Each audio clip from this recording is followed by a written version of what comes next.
Olá, seja bem-vindo a mais um vídeo do canal. E hoje nós vamos para o livro de Romanos, capítulo é o 10. Amém? Começando a leitura do texto, diz assim: Irmãos, o desejo do meu coração e a minha oração a Deus pelos israelitas é que eles sejam salvos. Posso testemunhar que eles têm zelo por Deus, mas o seu zelo não se baseia no conhecimento. Portanto, ignorando a justiça que vem de Deus e procurando estabelecer a sua própria, não se submeter à justiça de Deus, porque o fim da lei é Cristo, para a justificação de todos que creem. Moisés descreveu desta forma: a justiça que vem da lei, o homem que fizer essas coisas viverá por meio dela. Mas a justiça que vem da fé diz: não diga em seu coração quem subirá ao céu, isto é, para fazer Cristo descer, ou quem descerá ao abismo, isto é, para fazer Cristo subir dentre os mortos. Mas o que ela diz? A palavra está perto de você, está em sua boca e em seu coração. Isto é, a palavra da fé que estamos proclamando. Se vocês confessar com a sua boca que Jesus é Senhor e crer em seu coração que Deus o ressuscitou dentre os mortos, será salvo, pois com o coração se crê para a justiça e com a boca se confessa para a salvação. Como diz a Escritura, todo que nele confia jamais será envergonhado. Não há diferença entre judeu e gentil, pois o Senhor é Senhor de todos e abençoa ricamente a todos que o invocam. Porque todo aquele que invocar o nome do Senhor será salvo. Como, pois, invocarão em quem não creram? E como crerão naquele em que não ouviram falar? E como ouvirão se não houver quem pregue? E como pregarão se não fores enviado? Como está escrito: como são belos os pés dos que anunciam as boas novas. Amém? Texto comprido, texto longo, mas vamos lá. Esse texto, essa carta aqui aos Romanos, Paulo escreveu essa carta no intuito de que a igreja em Roma o enviasse ele para a Espanha. A vontade de Paulo era de ir para a Espanha. Então ele pensou: se os irmãos entenderem o propósito do evangelismo, da missão, de fazer missões, eles vão me enviar para a Espanha. E aí eu posso ir pregar na Espanha. Bem, e então nessa carta, ele vai começar dizendo assim: irmãos, o desejo do meu coração e a minha oração a Deus pelo israelita é que eles sejam salvos. Ou seja, o desejo do apóstolo Paulo, irmão, é que a igreja fosse, os israelitas fossem salvos, os judeus fossem salvos. Pois o apóstolo Paulo amava o seu povo, amava o povo judeu. E o desejo do apóstolo Paulo é que aqueles judeus fossem salvos, que o judeu conhecesse plenamente ao Senhor Jesus e fosse salvo. No capítulo 9, um capítulo anterior, no versículo 1, olha só o que ele diz: digo-lhe a verdade em Cristo e não minto. Minha consciência confirma no Espírito. Tenho grande tristeza e constante angústia em meu coração, pois eu até desejaria ser amaldiçoado, separado de Cristo por amor a meus irmãos, os de minha raça, o povo separado para Cristo. Ou seja, Paulo diz que sentia uma grande angústia em seu coração, queimava ele por dentro. Por quê? Que angústia era essa? Qual o sentido dessa angústia? É porque quando ele pregava para o povo, para o judeu, para os irmãos judeus, para os judeus, eles não criam. Ou seja, o que ele fazia? Ele buscava uma justiça própria, mas não cria na justiça por meio da fé, que é Cristo Jesus. E o apóstolo Paulo disse que sentiu uma angústia tão grande, porque vendo seus irmãos se perdendo, sabendo da certeza das Escrituras, que a Escritura diz que todo aquele que não crê será condenado. Então ele vendo todos os seus irmãos da sua raça se perdendo, isso para ele gerava uma angústia, uma tristeza profunda dentro dele, a ponto de ele desejar ser amaldiçoado, separado de Cristo por amor aos seus irmãos. Ele vai dizer aqui, eu desejaria até ser amaldiçoado, separado de Cristo por eles. Se fosse possível salvar o seu povo, o apóstolo Paulo preferia ser amaldiçoado, perdido, ser condenado no lugar do seu povo. Mas isso é claro que não é possível, nós sabemos disso que não é possível, né? Pois bem,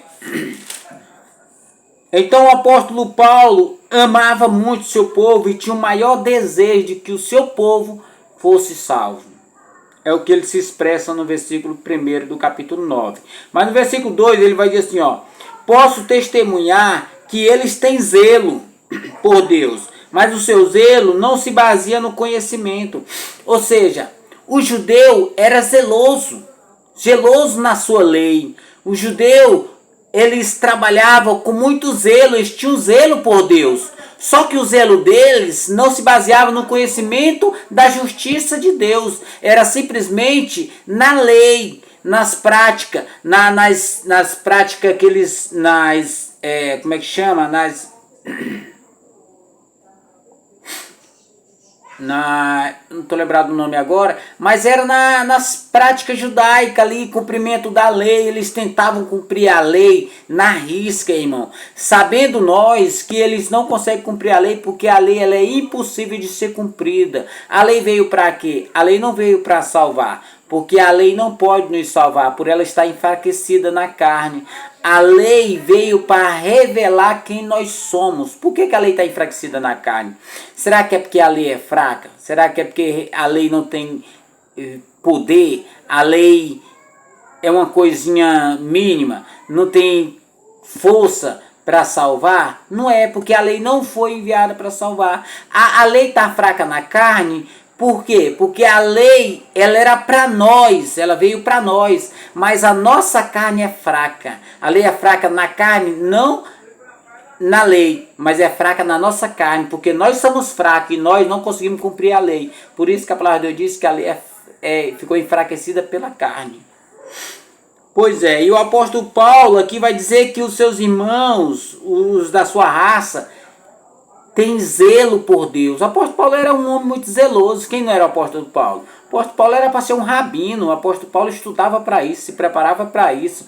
E o apóstolo Paulo perseguia os cristãos porque eles achavam que todos que professassem a fé em Cristo Jesus ele achava que a religião cristã era aceita e todos que seguiam a Cristo eram um herege. Então eles perseguiam os cristãos como se estivesse perseguindo um grupo herege. Ou seja, para ele o cristianismo não passava de uma heresia, entendeu? De uma religião que estava apenas atrapalhando o judeu. Era nisso, ele perseguia Cristo, perseguia a igreja. Ele, inclusive na sua convenção, ele ia de caminho a Damasco, justamente com carta das autoridades para prender os cristãos que fossem encontrados por ali, e se possível até matar. Porque o apóstolo Paulo também era um assassino. Ele consentia no martírio de Estevão. Inclusive vai dizer que foi ele que guardou a roupa daquele que o martirizaram. O apóstolo Paulo era um criminoso. Respirava ameaça de crime toda hora. Era como se fosse um animal bruto. Até o dia em que Deus chamou ele para o seu reino. Então, de lá para cá, ele vem servindo a Deus. E agora sendo perseguido pelos seus próprios irmãos, que antes o defendiam. No versículo 4...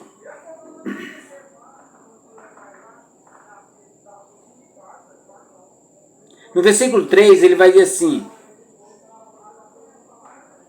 porquanto, ignorando a justiça que vem de Deus e procurando estabelecer a sua própria, não submeter à justiça de Deus. Note que agora o apóstolo Paulo vai dizer que ele estava procurando uma justiça. Entendeu? Só que a justiça que ele estava procurando era fazer uma justiça própria. Ele estava procurando uma justiça para si, uma justiça que pudesse salvar. Por este fato, eles não se submeteram à justiça de Deus, a única justiça que podia salvar, que é a justiça que é Cristo Jesus, crucificado. Isso eles não criam, mas eles procuraram estabelecer a sua própria justiça, tentando cumprir a lei. Eles tentavam cumprir a lei, achando que conseguiam cumprir a lei. Então eles achavam que poderia buscar uma justiça própria. Eles diziam assim: eu vou me salvar, nós vamos se salvar. A nossa justiça vai nos salvar, a nossa justiça vem por obra. Ou seja, a justiça deles era pela obra. Por isso que, ignorando a justiça de Deus, tentando estabelecer a sua própria, se perderam. No 4 ele vai dizer assim: porque o fim da lei é Cristo, para a justificação de todos que creem. Ou seja, por que eles não conseguiram a justiça certa? Por que eles não conseguiram a salvação? Por que eles perderam a salvação? Porque eles buscaram a justiça própria. Entendeu? Estabeleceu a sua própria justiça. Então, ignorar a justiça certa, o apóstolo Paulo vai dizer aqui que o fim da lei é Cristo. Ou seja, a lei só vai até um ponto. Ponto final, ela não pode te salvar. Ela encerra. Aí vem a Cristo. Ou seja, quando Cristo fez a ceia, na última ceia dele, ali encerrou um ciclo. Ali acabou a questão do sacrifício, acabou aquele ritual religioso do sacrifício pela expiação, pelo pecado. Ali iniciou um novo ciclo, o qual chama de nova aliança. Agora, a salvação é somente pela fé em Cristo Jesus e não há matança de cordeiro, pois o último cordeiro já foi morto há 2000 anos atrás, que é Cristo Jesus. Agora, o nosso sacrifício é crer em Jesus. Somente crer em Jesus, pronto. Nós não precisamos de mais nada, irmão. A fé é única, a salvação é unicamente pela fé em Cristo Jesus. E ponto final. Somente isto.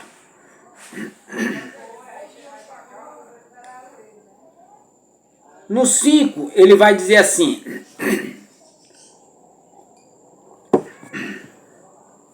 versículo 5. Moisés descreveu desta forma: a lei que vem, a justiça que vem da lei. O homem que fizer essas coisas viverá por meio dela. Note que a lei de Moisés era assim. A lei de Moisés tinha os 10 mandamentos. Se o homem fosse capaz de cumprir os 10 mandamentos, ele poderia viver por ela. Ou seja, de outro modo, a lei não é capaz de ser cumprida, certo? Primeiro, porque se a lei fosse capaz de ser cumprida pelo homem, Cristo não teria vindo. Porque não teria necessidade da vinda de Jesus. A vinda de Jesus foi simplesmente porque o homem não pode cumprir a lei. Se ele não pode cumprir a lei, ele não pode se salvar. Porque a lei requer que nós sejamos perfeitos. Nós teríamos que ser perfeito à vista da lei. É uma exigência da lei a perfeição. Então, como nós quebramos a lei, nós estamos totalmente condenados pela lei. Aí o que Deus faz? Deus envia a sua justiça, que é Cristo Jesus, cumpre toda a lei e morre na cruz como um cordeiro pascual, o cordeiro santo, puro, e é um sacrifício único de uma vez por toda. Agora não há mais matança de cordeiro. Agora Cristo está à direita de Deus no céu, intercedendo por nós. Agora ele é nosso advogado, o qual ele nos defende no céu. Então, irmão, nós somos pecadores, não conseguimos cumprir a lei de maneira nenhuma. O que acontece? Quando nós cremos em Jesus, nós somos justificados pela fé. E essa justiça não é uma justiça adquirida.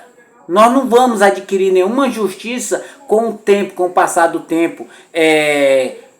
tentando buscar a justiça. Não, essa justiça nossa não é uma justiça adquirida, é uma justiça que foi nos dada totalmente de graça. O próprio Deus nos concedeu essa justiça. Ou seja, essa justiça é uma justiça imputada em nós. É a justiça colocada em nós pelo próprio Deus. Uma justiça de Cristo em nós pelo próprio Deus. Porque não é uma justiça adquirida, é uma justiça dada gratuitamente para nós. Entendeu? Nós não temos nenhuma justiça própria, irmão, para buscar para a nossa salvação, não. Moisés vai dizer assim: o homem que fizer estas coisas virá por ela. Seria fácil de compreender, porque se a lei exige ser cumprida, e se o homem fosse capaz de cumprir a lei, ele era santo, ele já era puro, ele já não tinha pecado. Entendeu? E por que nós somos pecadores? Porque não tem condições de cumprir a lei. Por que Jesus veio e cumpriu a lei? Por que Jesus era santo? Porque ele veio e cumpriu a lei. Aí permaneceu em santidade. Por isso ele deu a vida por nós. Porque se Jesus tivesse pecado, o seu sacrifício já não valia por nós. Porque ele ia morrer pelos seus próprios pecados. Mas devido a ele ter cumprido a lei na reta, não pecou, então o sacrifício dele não foi por ele, foi por nós. Porque ele não tem pecado. Então o sacrifício dele foi por nós. Amém? No versículo 6 ele vai dizer assim: mas a justiça que vem da fé, diz: não diga em seu coração quem subirá ao céu, isto é, para fazer Cristo descer. Ou seja, a justiça que vem da fé, ela não pode ficar nos perguntando: e agora? Quem vai subir ao céu para fazer Cristo descer para que eu possa crer nele? Ele continua dizendo: ou quem descerá ao abismo, ou isto é, para fazer Cristo subir dentre os mortos? Entendeu? Nem essa justiça não pode nos questionar a respeito de quem vai subir ao céu para fazer Cristo descer, e nem vai nos questionar de quem vai descer no abismo, isto é, para fazer Cristo subir. Por que essa justiça não vai ter necessidade de fazer essa pergunta? A resposta está no versículo 8. Olha só o que diz o versículo 8. Mas o que ela diz? A palavra está perto de você, está em sua boca e em seu coração. Isto é, a palavra da fé que estamos proclamando. Ou seja, irmãos, não há necessidade de subir ao céu e nem de descer ao abismo para crer em Jesus. Porque a palavra de Jesus está aí ao nosso redor, irmão, tão perto de nós, está dentro de nós, está em nossa boca, em nosso coração. E a palavra de Deus está sendo proclamada em todo mundo, irmão. Não há ouvido que não esteja ouvindo, não há boca que não vá falar, porque todos que creem vão falar. Então a mensagem de Deus, ela está escoando por todo mundo, todo ouvido vai ouvir, irmão. Não vai ter ninguém que vai dizer assim: irmão, eu não criei porque eu não tive oportunidade. Não vai haver ninguém desse tipo, irmão. Entendeu? Porque a palavra não está longe, a palavra está perto. Se você quer crer, irmão, se você realmente for tocado por Jesus para crer, creia, a palavra está do seu lado, irmão, perto de você. Hoje a palavra é pregada em toda esquina, nas ruas, nas praças, no canal de qualquer canal de comunicação, como televisão, rádio, na internet. A palavra está sendo proclamada em toda parte, essa palavra de Deus, que é a justiça de Deus, Cristo Jesus, irmão. Cristo crucificado por amor de nós. Essa mensagem está sendo pregada em todos os lugares, irmão. Basta só você crer nela. É o suficiente. Você não precisa ir buscar Deus lá em cima, Jesus lá em cima e nem Jesus lá embaixo. Basta você crer na palavra de Deus e você já é salvo, irmão. A salvação é pela fé em Jesus Cristo, não é pelo que você vê. Você não precisa ver Jesus, você não precisa ver Deus. Você precisa crer em Jesus, crer em Deus e você já é salvo. Amém? No versículo 9, olha só o que vai dizer a palavra de Deus. Se você confessar com a sua boca que Jesus é Senhor e crer em seu coração que Deus o ressuscitou dos mortos, será salvo. Entendeu? A resposta é claríssima para nós, irmão. Nós não precisamos ir atrás, sair daqui, subir, esperar subir no céu ou descer no inferno, no abismo. Não, irmão. Entendeu? Basta nós crermos. A palavra de Deus diz, se nós confessarmos, se nós cremos no nosso coração para a justiça, confessar para nós, com a nossa boca para a salvação, nós somos salvos, irmão. É necessário crer. Não é simplesmente falar, eu creio. Não, é necessário crer de coração, porque a palavra que transforma, ela transforma o coração. A boca só vai proclamar aquilo que está no seu coração. Se você crê de fato no seu coração, a sua boca vai proclamar a palavra de Deus, vai testemunhar a respeito de Deus, a respeito de Jesus, a respeito da sua fé. Entendeu? É o que ele está dizendo aqui. Vamos ver no versículo mais adiante, no versículo 10, ele vai dizer assim: pois com o coração se crê para a justiça e com a boca se confessa para a salvação. Entendeu? É com o coração que a gente crê para a justiça, irmão, e com a boca confessa para a salvação. Tem gente que pensa assim, irmão, mas eu tenho que confessar para me ser salvo. Irmãos, o confessar aqui não é você falar em público assim, eu creio em Jesus. Não, irmão. O confessar é que a partir do momento que você crê de coração, você será transformado. E automaticamente a sua boca vai passar a proclamar a respeito de Jesus Cristo. Você vai ter prazer em anunciar Jesus. Você vai falar de Jesus. Você vai mostrar a sua fé através das suas ações e palavras e atitudes. Por onde você andar, irmão, e você já está confessando a Jesus, pregando a palavra de Jesus, testemunhando a respeito da sua fé, você já está confessando. É isso que é o confessar. Não é necessariamente você vai ser necessariamente falar, eu creio em Jesus com a própria boca, irmão. Muita gente vão ser salvos e não vão nem poder testemunhar ao vivo para outras pessoas, irmão. Não vai ser possível. Olha o ladrão na cruz que estava à direita de Jesus. Ele foi salvo e ele não foi lá no meio da multidão dizer assim, eu creio em Jesus Cristo. Não, simplesmente ele olhou, se arrependeu, creu em Jesus e disse, Senhor, lembra-te de mim quando entrar no teu reino. Somente isto, irmão. Se você quer ser salvo, você não precisa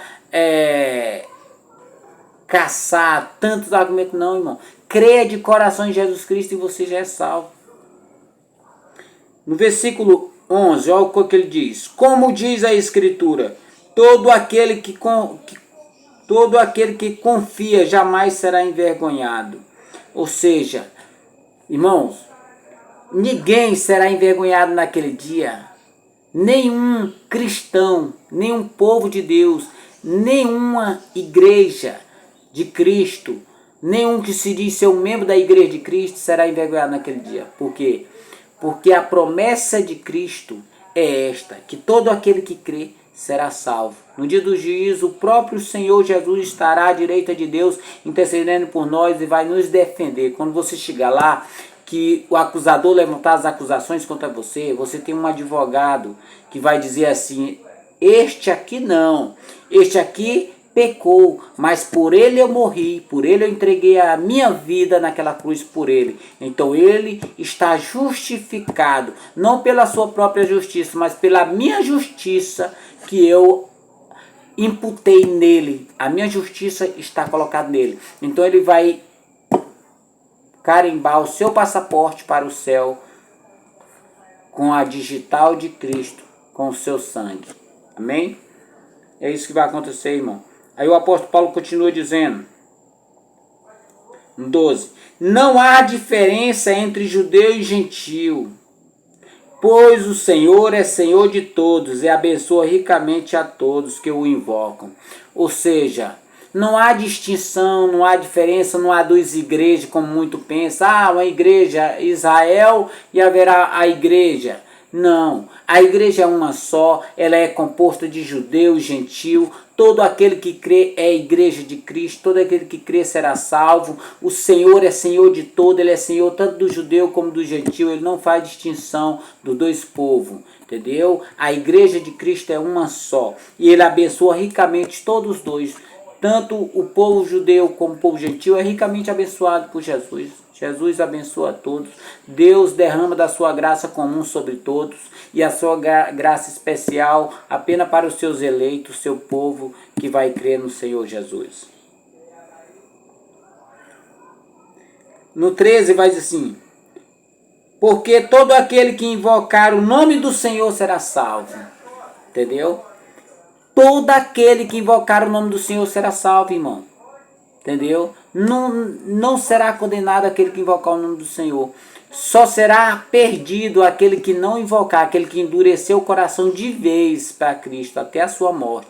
Mas aquele que antes da sua morte crê em Senhor Jesus, invocar aqui é crer, é pedir misericórdia. Senhor, tem misericórdia de mim. E somente um eleito pode pedir misericórdia a Jesus. E todo aquele que invocar o nome de Jesus será salvo. Amém? Irmãos, uma coisa tão maravilhosa para nós, irmãos, é a garantia da nossa salvação. Jesus está dizendo que todo aquele que invocar o nome do Senhor será salvo. Isso é bom demais, irmãos. Sabe por quê? Porque nós sabemos que a promessa de Jesus e a realidade é a mesma coisa. Entendeu? Jesus, ele não rabisca os seus escritos, a sua promessa. A palavra de Deus diz que ele não é homem para que minta e nem filho do homem para que se arrependa. Mas nós vamos lá para o 14. 14 vai dizer assim: como, pois, invocarão aquele em quem não creram? Ou seja, o apóstolo Paulo agora vai fazer 4 perguntas. Como, pois, invocarão aquele em quem não creram? Como que a pessoa pode invocar o nome de alguém que ele não crê? Para ele invocar o nome, ele precisa crer primeiro. Depois de crer, é que a pessoa invoca. Ninguém vai invocar o nome se a pessoa não crê naquele que está invocando. Entendeu? É por isso que você só vai invocar o nome de Jesus para a sua salvação depois que você crê. É necessário crer. O apóstolo Paulo vai fazer 4 tipos de perguntas que um leva à luz da outra. Vamos entender aqui, por parte. Ele vai dizer assim: como, pois, invocarão aquele em quem não creram? E como crerão naquele em quem não ouviram falar? Como que você vai crer, irmão? Como que você vai invocar se você não crê? E como que você vai crer se você não ouvir falar? Você só pode crer numa pessoa, em algo, se você ouvir falar sobre ela ou sobre o quê. Entendeu? Se você não tiver nenhum conhecimento dessa pessoa ou dessa coisa, você não tem como crer, irmão. Você não vai crer numa coisa que você nunca ouviu falar, que você não conhece, não sabe nem se existe. Como é que você vai crer? É necessário primeiro você ouvir falar e depois você crer. É o que o apóstolo Paulo está dizendo aqui. Aí ele continua dizendo ainda: e como ouvirão se não houver quem pregue? E como ouvirão falar de algo ou de alguém se não houver quem pregue, quem fale? Entendeu? Eu estou falando para você crer em Jesus Cristo.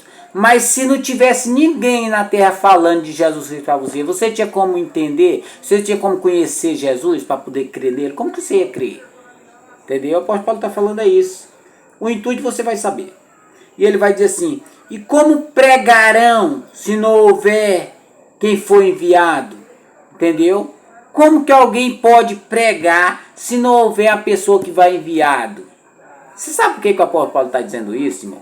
É porque ele queria que a igreja de Roma enviasse ele para a Espanha, para ele pregar na Espanha. É por isso que ele está dizendo: como que eles vão invocar o nome daquele que ele não crê? E como vão crer se ele não ouvir falar? E como eles vão ouvir falar se não houver quem pregue? Ou seja, envia a mim que eu vou e prego para aquele povo. Se vocês me enviar. Era isso que ele queria dizer para a igreja. Mas ele falou em detalhe e a igreja não compreendeu. Entendeu? O sonho do apóstolo Paulo era ser enviado pela igreja de Roma até a Espanha para pregar aos irmãos da Espanha, para que outros pudessem crer. Era isso que o apóstolo Paulo queria fazer. E ele encerra o texto dizendo assim: como está escrito, como são belos pés do que anuncia as boas novas. Irmãos, isso é glorioso. Nós entendemos isso. A importância de fazer missão, irmão. Olha, se nós não nos dispor para fazer missões, se nós não for enviado, como que nós vamos anunciar? E se nós não anunciar a respeito de Jesus, como que as pessoas vão conhecer Jesus? E como que elas vão invocar o nome de Jesus se ela não conhecer? Uma coisa puxa a outra, irmão. É necessário que isso aconteça. Primeiro, é necessário que alguém se disponha para ser enviado. Depois é necessário que alguém seja enviado para ensinar. E depois que alguém ensinar a respeito daquele, para que a pessoa creia. E a pessoa só vai crer se ela conhecer quem ela precisa crer, que no caso é Jesus Cristo. E como são belos os pés daqueles que anunciam boas novas, irmão. É uma dádiva de Deus, é uma graça de Deus para nós, irmão. Pregar o Evangelho. Irmão, como é bom poder pregar o Evangelho, poder fazer parte do ministério glorioso, que é o ministério da missão, de fazer missão. O apóstolo Paulo era missionário também. O apóstolo Paulo fazia missões, pregava nas praças, pregava de casa em casa, pregava em reuniões. O apóstolo Paulo não se limitava a um local e horário, não. Era qualquer hora, era onde ele estivesse no trabalho, qualquer lugar, irmão. Nós temos que ser assim, nós temos que pregar em qualquer lugar que nós estiver. O nosso trabalho pode ser um local de pregação. Nos passeios, pode ser um local de pregação. Em nossa casa é um local de pregação. Na rua pode ser um local de pregação. Nessas praças, irmão. As pessoas ficam tudo esperando para pregar no púlpito da igreja. Querendo estar lá no púlpito da igreja para pregar o evangelho. Para crente. Irmão, quem precisa do evangelho não é crente. O crente, ele tem a lei revelada já em seu coração. Então ele precisa estudar a Bíblia para se fortalecer na fé. Mas aquele que não conhece Jesus, esse precisa ouvir, precisa que nós anunciamos as boas novas para ele, para que ele venha ser revelada a pessoa de Jesus no coração dele, para que ele venha crer e buscar na Escritura o fortalecimento da sua fé. Amém? E é isso, irmão. Que nós tenhamos misericórdia desse povo, um povo grande. Deus tem um povo grande, irmão, nesse mundo. Precisa ser resgatado o povo de Deus. Mas para isso é necessário que homens e mulheres se disponham a ir pregar o evangelho, a sair como diz, do seu conforto, do seu, como é que chama? Do seu conforto em casa, irmão. Às vezes nós fica demais confortado em casa, dormindo o dia todinho, com o braço cruzado, achando que já tá bom o que nós faz, irmão. Nunca é suficiente, irmão. Nós precisamos trabalhar. Trabalhar. O apóstolo Paulo passou o tempo todo da sua vida trabalhando. Jesus ensinou o tempo todinho, irmão, a sua vida, irmão. Entendeu? Pois é, irmão. Que Deus tenha misericórdia de nós e nos tire desse conforto de nosso lar para fazer missões, para pregar a palavra de Deus. Amém? Glória a Deus, em nome de Jesus.